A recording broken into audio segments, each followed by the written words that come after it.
अस्सलाम वालेकुम स्टूडेंट्स, उम्मीद है आप सब लोग खैरियत से होंगे। आज का जो हमारा टॉपिक है प्रिंसिपल ऑफ फ्लोटेशन।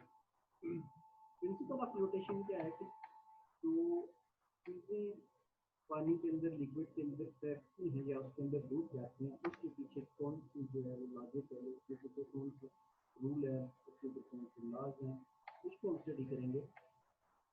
हम प्रिंसिपल को देखेंगे कि कौन सी ऐसी वजह है या उसकी क्या रीज़न हो सकती है, और इसको फिर आगे इसकी एप्लीकेशन देखेंगे।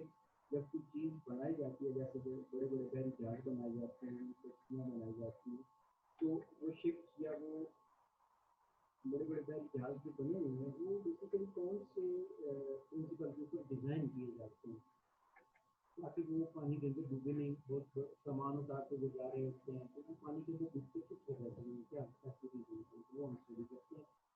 इसकी फर्स्ट इसकी डेफिनेशन देखें और फिर इसके बाद हम देखते हैं कि इसकी मज़ीद explanation. A floating object displace a float having weight equal to the weight of object. जितनी भी चीज़ें तैर रही हैं, object displace a fluid having weight equal to, कोई भी ऑब्जेक्ट जब पानी के अंदर हम प्लेस करते हैं तो वो क्या करता है, वो इतनी जगह पे पानी को फ्लूइड को डिस्प्लेस कर देता है। जब वो डिस्प्लेस करता है तो अगर उस ऑब्जेक्ट का वेट के इक्वल फ्लूइड डिस्प्लेसमेंट मीन अगर 5 न्यूटन का ऑब्जेक्ट हमने प्लेस किया है और 5 न्यूटन ही वहाँ से फ्लूइड डिस्प्लेस हुआ है, जितना वेट का ऑब्जेक्ट का उतनी ही वेट का ऑब्जेक्ट डिस्प्लेस हुआ है। सॉरी, उतना ही जितने वेट का ऑब्जेक्ट था उतने ही वेट का वहाँ से फ्लूइड डिस्प्लेस हुआ है, तो समझो वो चीज़ क्या करेगी, वहाँ पे उसके ऊपर फ्लोट करेगी। अब अगर ऑब्जेक्ट का वेट ज़्यादा है और फ्लूइड जो डिस्प्लेस हुआ है उसका वेट कम है, तो वो ऑब्जेक्ट क्या करेगा, पानी के अंदर डूब जाएगा।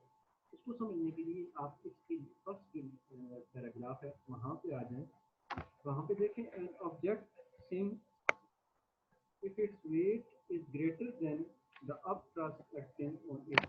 अब upthrust क्या है? upthrust बेसिकली वो फोर्स है जो चीज़ों को ऊपर की तरफ धकेलती है।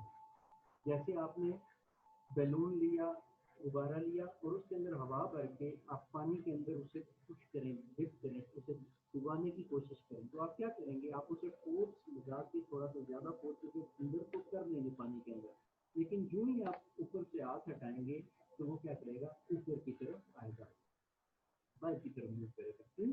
क्योंकि एयर का जो वेट होता है वो कम होता है। एयर का वेट कम होता है, लिक्विड का वेट ज़्यादा होता है। तो वो जो कम वेट वाली चीज़ है वो पानी के अंदर नहीं रह सकती, पानी से बाहर की तरफ धकेल देती है। तो वो बाहर की तरफ धकेलने वाली फोर्स है, उसे बोलते हैं अपथ्रस्ट फोर्स। ऊपर की तरफ बाहर की तरफ खींचती है चीज़ों को, उसे बोलते हैं upthrust force. An object sinks, object डूब जाता है if its weight is greater than upthrust acting on it. अगर अपथ्रस्ट ऊपर की तरफ अप्लाई होने वाली फोर्स से वेट ज़्यादा है, मीन ऊपर की तरफ पानी धकेल रहा है लेकिन ऑब्जेक्ट ज़्यादा फोर्स से नीचे की तरफ पानी वाली फोर्स को धकेल रहा है, तो इसका मतलब है वो चीज़ डूब जाएगी। An object float if its weight is equal to or less than upthrust. वो ऑब्जेक्ट कब पानी के ऊपर तैरेगा या पानी के ऊपर रहेगा, जब उसका वेट इक्वल होगा या लेस होगा अप थ्रस्ट फोर्स से। अप थ्रस्ट फोर्स ज़्यादा है, वेट कम है। नीचे से ऊपर धकेलने वाली फोर्स ज़्यादा है और ऊपर से नीचे लेके जाने वाली फोर्स कम है। वेट नीचे की तरफ अप्लाई हो रहा है वो कम है, और नीचे से जो फोर्स है ऊपर की तरफ धकेल रही है वो ज़्यादा है या इक्वल है। तो इसका मतलब है ऑब्जेक्ट क्या करता रहेगा, पानी के ऊपर तैरता रहेगा। इसको बोलते हैं प्रिंसिपल ऑफ फ्लोटेशन। ये जो प्रिंसिपल ऑफ फ्लोटेशन है ये बेसिकली बेस करता है आर्किमिडीज का जो प्रिंसिपल था उसके ऊपर, और ये इसी तरह जैसे लिक्विड के ऊपर अप्लाई होता है एज वेल एज गैसेस के ऊपर भी आर्किमिडीज प्रिंसिपल इसी तरह काम करता है, और इसकी बहुत सारी डेली लाइफ के अंदर हमारी एग्जांपल्स भी हैं। तो प्रिंसिपल ऑफ फ्लोटेशन क्या कहता है? प्रिंसिपल ऑफ फ्लोटेशन हमें ये बताता है कि अगर ऑब्जेक्ट का वेट ज़्यादा होगा अपथ्रस्ट फोर्स से, अपथ्रस्ट फोर्स कौन सी फोर्स है? पानी की फोर्स जो चीज़ों को बाहर की तरफ धकेलती है। उससे तो ऑब्जेक्ट पानी के अंदर डूब जाएगा, सिंक कर जाएगा। और अगर अब थ्रस्ट फोर्स कम है और अब थ्रस्ट फोर्स ज़्यादा है और वेट कम है, अब थ्रस्ट फोर्स नीचे से जो फोर्स अप्लाई हो रही है पानी की वो ऊपर की तरफ ज़्यादा है और ऑब्जेक्ट का वेट कम है, तो वो ऑब्जेक्ट पानी के अंदर तैरता रहेगा, वो पानी के अंदर डूबेगा नहीं।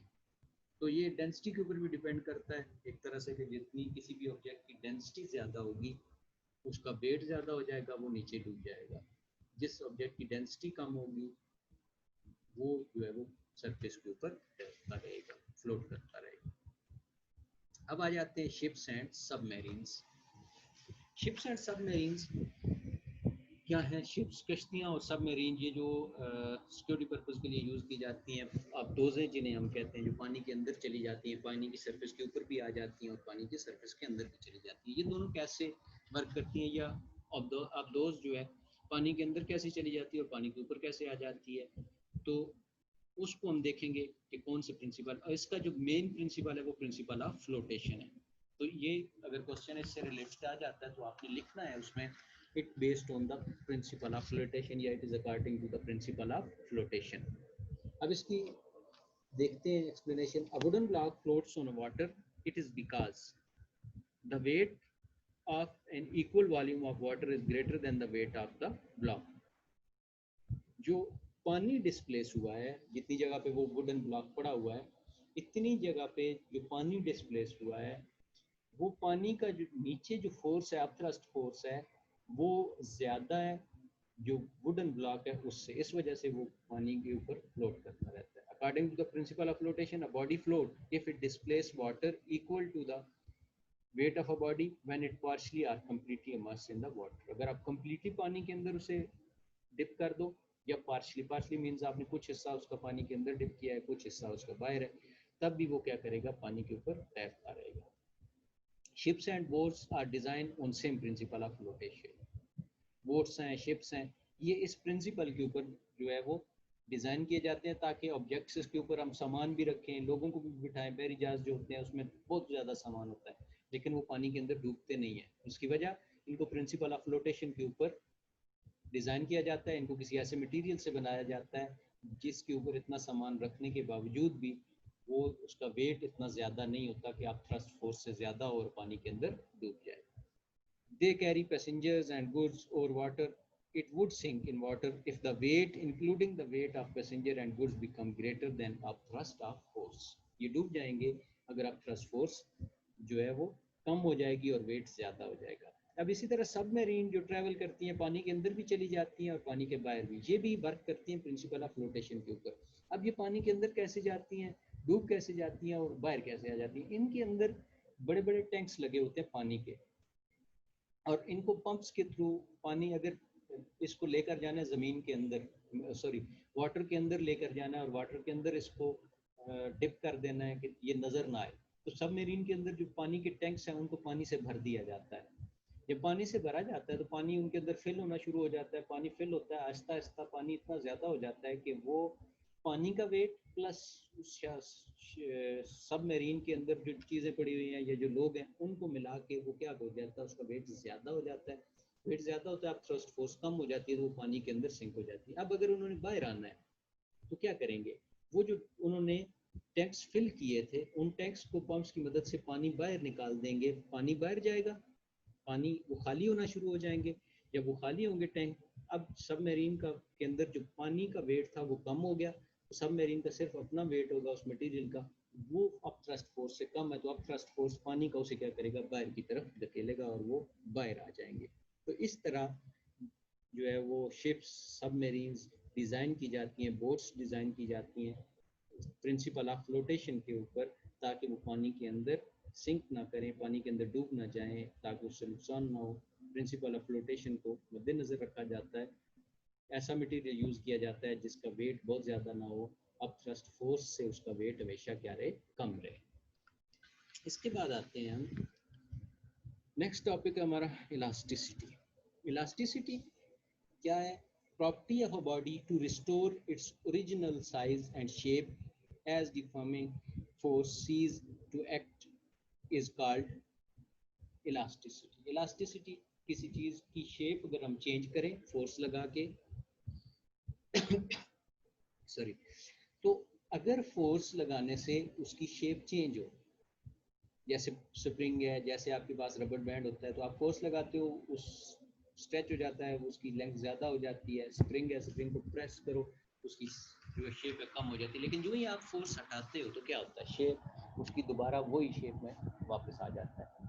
तो ये जो प्रॉपर्टी है जिसकी वजह से वो अपनी शेप को रिटेन करता है, अपनी शेप को बहाल करता है, अपनी पुरानी शेप में वापस आ जाता है, ये बेसिकली प्रॉपर्टी ऑफ इलास्टिसिटी है। किसी भी ऑब्जेक्ट के ऊपर फोर्स अप्लाई हो और उसकी शेप खराब हो जाए, डीफॉर्म हो जाए, लेकिन जब वो फोर्स खत्म हो जाए, उसके ऊपर से हटा ली जाए, तो उसका अपनी ओरिजिनल फॉर्म में वापस आना, ये क्या प्रॉपर्टी है, ये उसकी इलास्टिसिटी की प्रॉपर्टी है। अब इसके साथ कुछ एसोसिएटेड जो टर्म्स है, जैसे स्ट्रेस। स्ट्रेस बेसिकली प्रेशर ही है। जैसे हम प्रेशर करते हैं तो वो नॉर्मली हम सरफेस के लिए करते हैं। इलास्टिक ऑब्जेक्ट्स के लिए उसके ऊपर जो प्रेशर होगा वो बेसिकली क्या होगा, उसको नाम देंगे, एक स्पेसिफिक नाम देते हैं, उसे बोलते हैं stress. The force acting on a पर unit area of at a surface of a body is called stress. किसी भी बॉडी के सरफेस एरिया के ऊपर, इलास्टिक बॉडी के सरफेस एरिया के ऊपर अप्लाई होने वाली फोर्स को क्या बोलते हैं, stress. Stress is equal to force per unit area. Stress is equal to force divided by area. अगर आप देखो इसका फार्मूला, तो प्रेशर का फार्मूला और स्ट्रेस का फार्मूला सेम है। Pressure is equal to force divided by area, stress is equal to force divided by area. Normal things के ऊपर जो प्रेशर है उसे क्या बोलते हैं, नाम देते हैं प्रेशर का ही, और इलास्टिक थिंग के ऊपर जो प्रेशर है उसे क्या बोलते हैं, स्ट्रेस। और इसका यूनिट न्यूटन पर मीटर स्क्वायर, इसका जो यूनिट होता है वो न्यूटन पर मीटर स्क्वायर होता है। पास प्रेशर का जो यूनिट होता है वो क्या लेते हैं हम, पास्कल्स। ये बात आपने यहाँ पे याद रखनी है। वहाँ पे अगर आपको आ जाए डिफरेंशिएट करना तो दोनों की डेफिनेशन तो सेम होगी, लेकिन यूनिट दोनों का क्या होगा, डिफरेंट होगा। इसके बाद आ गया जी स्ट्रेन। अब स्ट्रेन क्या है, जब किसी बॉडी के ऊपर आपने फोर्स अप्लाई नहीं की, मतलब उसकी शेप चेंज नहीं की, वो बॉडी इलास्टिक है, तो शेप चेंज होने से पहले, फोर्स अप्लाई करने से पहले आप उसकी लेंथ फाइंड करो, ठीक है। और फिर जब आपने फोर्स अप्लाई की तो लेंथ में जो चेंज आया, मीन्स पहले उसकी लेंथ अगर 2 सेंटीमीटर थी, अब उसकी लेंथ फोर्स लगाने से 2.5 सेंटीमीटर हो गई, तो 2.5 minus 2, 0.5 centimetre divided by original length कितनी थी, 2 सेंटीमीटर। तो ये आपके पास क्या आ जाएगा, tensile strain. The ratio of change in length to the original length, that is called strain. If stress produce a change in length of an object, then strain is called tensile strain. अगर किसी object के ऊपर force लगाने से उसकी length permanently change हो जाए तो उसको क्या बोलते हैं, टेंसाइल स्ट्रेन। और टेंसाइल स्ट्रेन का कोई यूनिट नहीं होता। अब इसका क्वेश्चन आ सकता है कि उसका यूनिट क्यों नहीं होता।